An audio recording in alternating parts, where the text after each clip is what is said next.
पीले दांत वाली बहू। रंजना कभी ब्रश नहीं करती थी।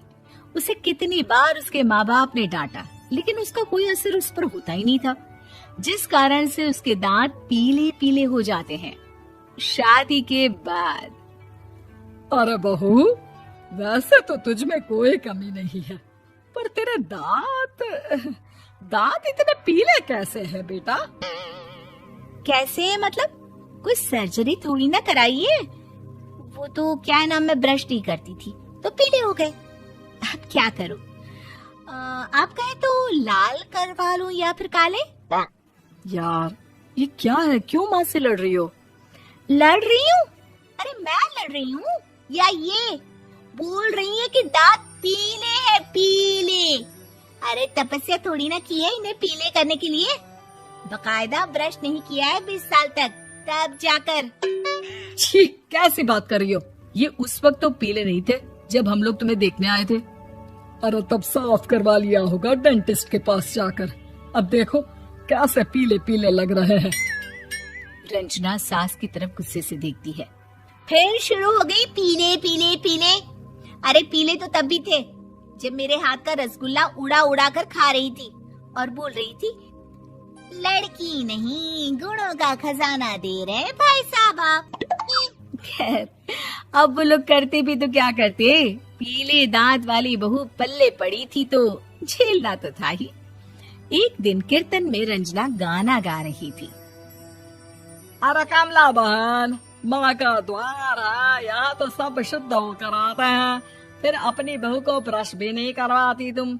दूर से पीले पीले दांत भक्ति में बाधा उत्पन्न कर रहे हैं।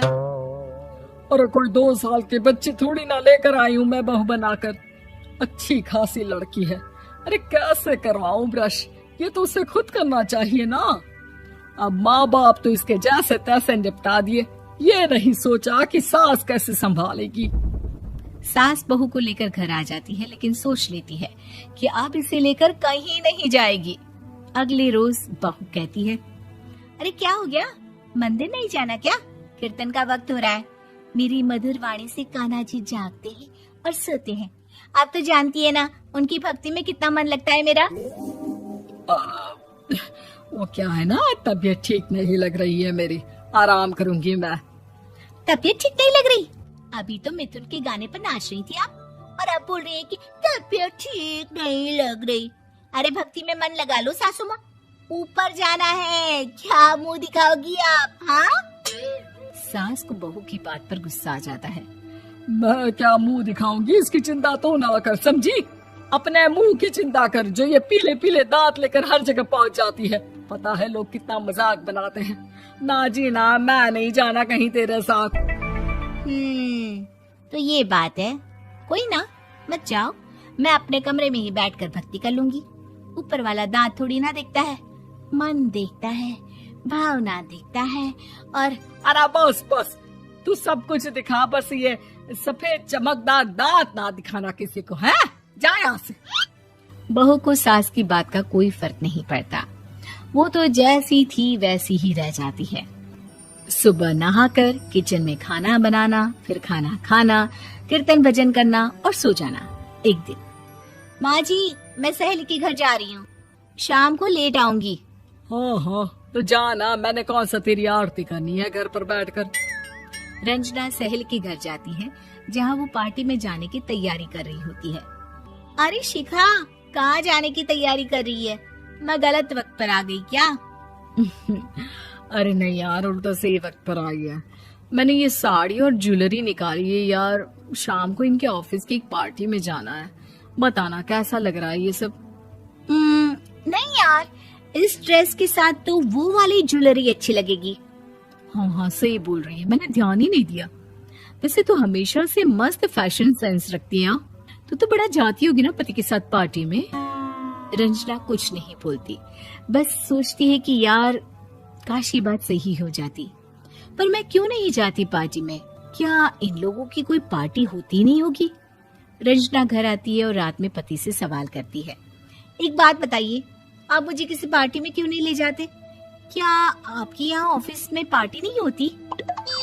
पति बेचारा क्या कहता कि दांत पीले हैं तुम्हारे इसलिए।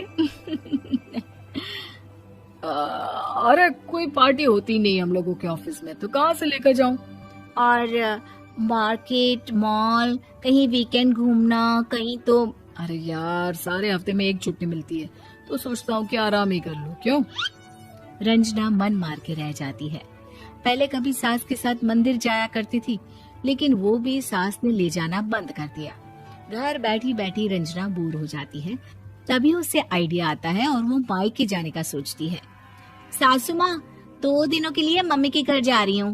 अच्छा ठीक है, आराम से जा। और हाँ, माँ से कुछ अच्छी आदत सीख कर आना कि कैसे शरीर के हर भाग की तरह दांतों की सफाई भी जरूरी होती है, समझी? शुरू हो गई ना आप। वो लोग आपकी तरह नहीं है कि छोटी छोटी बात का बतंगड़ बना दे।